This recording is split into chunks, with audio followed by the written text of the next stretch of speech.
ಎಲ್ರಿಗೂ ಸ್ವಾಗತ. ಆರೋಗ್ಯವೇ ಸಂಪತ್ತು ಎಂಬ ಮಾತನ್ನು ನೀವು ಕೇಳಿರಬಹುದು. ಏಕೆಂದರೆ ಒಬ್ಬ ವ್ಯಕ್ತಿಗೆ ಆರೋಗ್ಯವಿದ್ದಲ್ಲಿ ಕಠಿಣ ಪರಿಶ್ರಮ ಮತ್ತು ದುಡಿಮೆಯ ಮೂಲಕ ಹಣವನ್ನು ಗಳಿಸಬಹುದು. ಹಾಗಾಗಿ ಮೊದಲು ಆರೋಗ್ಯವಾಗಿರಲು ಏನು ಮಾಡಬೇಕು ಎಂದು ತಿಳಿದುಕೊಳ್ಳಬೇಕು.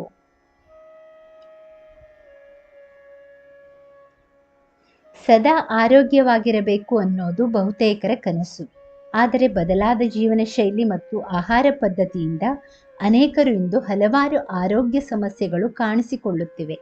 ಉತ್ತಮ ಆರೋಗ್ಯ ಬೇಕಾದರೆ ಸಮತೋಲಿತ ಆಹಾರ ಸೇವಿಸಬೇಕು, ಚೆನ್ನಾಗಿ ನಿದ್ದೆ ಮಾಡಬೇಕು, ಪ್ರತಿದಿನ ವ್ಯಾಯಾಮ ಮಾಡಬೇಕು. ಉತ್ತಮ ಆರೋಗ್ಯ ಬೇಕಾದರೆ ಈ ಸರಳ ಸಲಹೆಗಳನ್ನು ಪಾಲಿಸಿರಿ. ಈ ಎರಡನ್ನು ಆಗಾಗ ಪರೀಕ್ಷಿಸಿಕೊಳ್ಳಿ. ಒಮ್ಮೆ ಶುರು ಆದರೆ ಕೊನೆಯವರೆಗೂ ಇರುವ ಕಾಯಿಲೆಗಳು ಎಂದರೆ ಅದು BP ಮತ್ತು ಶುಗರ್. ಹಾಗಾಗಿ ಅದನ್ನು ನಿಯಂತ್ರಣದಲ್ಲಿಟ್ಟುಕೊಳ್ಳುವುದು ಅಗತ್ಯ. ಬಿಡುವಿದ್ದಾಗ ಅಥವಾ ಅದಕ್ಕಾಗಿಯೇ ಸಮಯ ಮಾಡಿಕೊಂಡು BP, ಶುಗರ್ ಅನ್ನು ಆಗಾಗ ಪರೀಕ್ಷಿಸಿಕೊಳ್ಳಿ.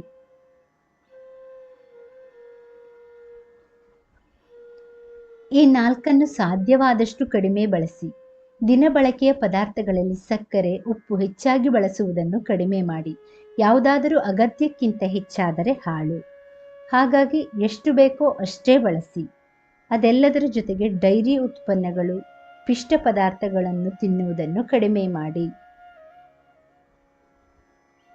ಈ ನಾಲ್ಕನ್ನು ಹೆಚ್ಚು ಬಳಸಿ. ಪ್ರತಿದಿನ ನಿಮ್ಮ ಊಟ ತಿಂಡಿಯಲ್ಲಿ ಅಗತ್ಯವಾಗಿ ಹಸಿರು ಸೊಪ್ಪು, ತರಕಾರಿಗಳು, ಬೀಜಗಳು, ಹಣ್ಣುಗಳು ಬಳಸಿ.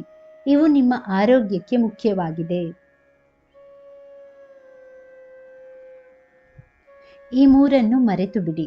ಜೀವನದಲ್ಲಿ ನೀವು ಆರೋಗ್ಯವಾಗಿರಬೇಕು ಎಂದಲ್ಲಿ ಮೊದಲು ನಿಮ್ಮ ವಯಸ್ಸಿನ ಬಗ್ಗೆ, ಕಳೆದು ಹೋದ ದಿನಗಳ ಬಗ್ಗೆ ಮತ್ತು ಯಾರೊಂದಿಗಾದರೂ ದ್ವೇಷ ಕಟ್ಟಿಕೊಂಡಿದ್ದರೆ ಅವೆಲ್ಲವನ್ನು ಮರೆತು ಬಿಡಿ. ಇವೆಲ್ಲವೂ ನಿಮ್ಮ ಆರೋಗ್ಯವನ್ನು ಹಾಳು ಮಾಡುತ್ತವೆ.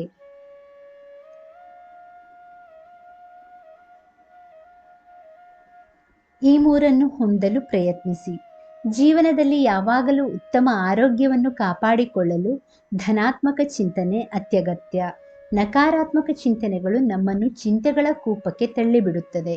ಇದರಿಂದ ಆಚೆ ಬರುವುದು ತುಂಬಾ ಕಷ್ಟ. ಹಾಗಾಗಿ ಆದಷ್ಟು ನಕಾರಾತ್ಮಕ ಚಿಂತೆ ಬಿಟ್ಟು ಸಕಾರಾತ್ಮಕ ಚಿಂತೆಯನ್ನು ಮಾಡಿ. ಜೊತೆಗೆ ನಮ್ಮ ಒತ್ತಡ, ಚಿಂತೆ ಕಡಿಮೆ ಮಾಡಲು ಪ್ರೀತಿಸುವ ಕುಟುಂಬ, ನೈಜ ಮಿತ್ರರು ಇದ್ದಲ್ಲಿ ಸಂತೋಷವನ್ನು ಹುಡುಕಿಕೊಂಡು ಹೋಗಬೇಕೆಂದಿಲ್ಲ. ಖುಷಿ ಇದ್ದಲ್ಲಿ ಆರೋಗ್ಯವು ಜೊತೆಯಾಗಿರುತ್ತದೆ. ಆರೋಗ್ಯವಾಗಿರಲು ಮುಖ್ಯವಾಗಿ ಹೀಗೆ ಮಾಡಿ.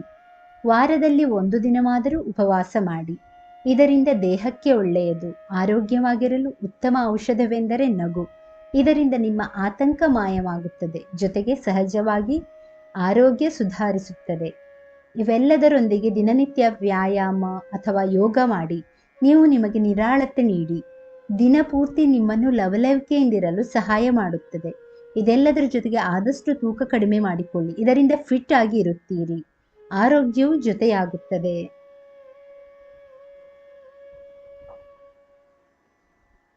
ಈ 2 ವಿಷಯಗಳಿಗೆ ಕಾಯಬೇಡಿ. ಮೊದಲನೆಯದು, ರಾತ್ರಿ ಸಮಯದಲ್ಲಿ ನಿದ್ದೆ ಮಾಡಲು ನಿದ್ದೆ ಬರುವವರೆಗೆ ಕಾಯಬೇಡಿ. ಇದರಿಂದ ನಿಮ್ಮ ನಿದ್ದೆಗೆ ಅಡೆತಡೆ ಆಗುವುದರ ಜೊತೆಗೆ 8 ತಾಸು ಸರಿಯಾಗಿ ನಿದ್ದೆ ಮಾಡಲು ಸಾಧ್ಯವಾಗುವುದಿಲ್ಲ. ನಿದ್ದೆ ಸರಿಯಾಗಿ ಆಗದಿದ್ದಲ್ಲಿ ಆರೋಗ್ಯ ಕೆಡುತ್ತದೆ. ಕೆಲಸ ಮಾಡಿ ಬಂದಾಗ ಅಥವಾ ಸಮಯ ಸಿಕ್ಕಾಗ ವಿಶ್ರಾಂತಿ ತೆಗೆದುಕೊಳ್ಳಲು ಮರೆಯದಿರಿ. ಸುಸ್ತಾಗುವವರೆಗೆ ಕಾಯಬೇಡಿ. ಆಗ ನಿಮ್ಮ ದೇಹಕ್ಕೂ ಮತ್ತು ಮನಸ್ಸಿಗೂ ಆನಂದ ದೊರೆಯುತ್ತದೆ. ನಿಮ್ಮ ಆರೋಗ್ಯವನ್ನು ಕಾಪಾಡಿಕೊಳ್ಳಿ. ಆರೋಗ್ಯವೇ ಭಾಗ್ಯ.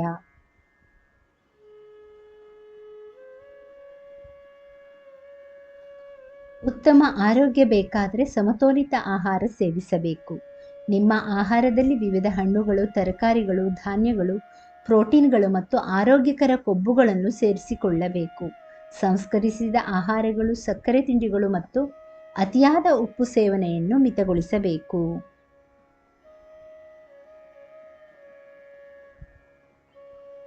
ಹೈಡ್ರೇಟ್ ಆಗಿರಲು ದಿನವಿಡೀ ಸಾಕಷ್ಟು ನೀರು ಕುಡಿಯಬೇಕು. ಸಕ್ಕರೆ ಮತ್ತು ಕೆಫೆನ್ ಹೊಂದಿರುವ ಪಾನೀಯಗಳನ್ನು ಆದಷ್ಟು ಮಿತಗೊಳಿಸಿ.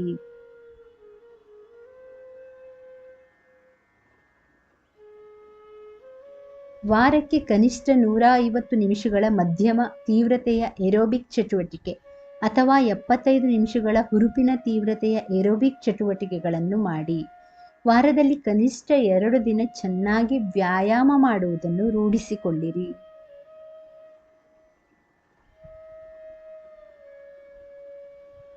ನಿಮ್ಮ ದೇಹವು ವಿಶ್ರಾಂತಿ ಪಡೆಯಲು ಮತ್ತು ಚೇತರಿಸಿಕೊಳ್ಳಲು ಪ್ರತಿದಿನ ರಾತ್ರಿ 7 ರಿಂದ 9 ಗಂಟೆಗಳ ಗುಣಮಟ್ಟದ ನಿದ್ದೆ ಮಾಡುವುದನ್ನು ರೂಢಿಸಿಕೊಳ್ಳಿರಿ.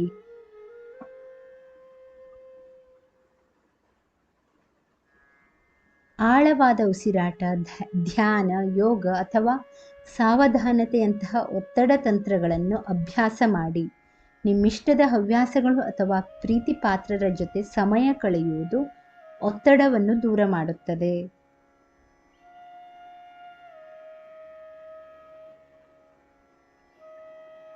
ವೀಕ್ಷಕರೇ, ಈ ಮಾಹಿತಿ ಇಷ್ಟವಾದಲ್ಲಿ ದಯವಿಟ್ಟು ವಿಡಿಯೋವನ್ನು ಲೈಕ್ ಮಾಡಿ, ಚಾನಲನ್ನು ಸಬ್ಸ್ಕ್ರೈಬ್ ಮಾಡಿ. ಕೇಳಿದ್ದಕ್ಕಾಗಿ ಧನ್ಯವಾದಗಳು. Thank you for watching. Please like, share, subscribe to Ayushvani.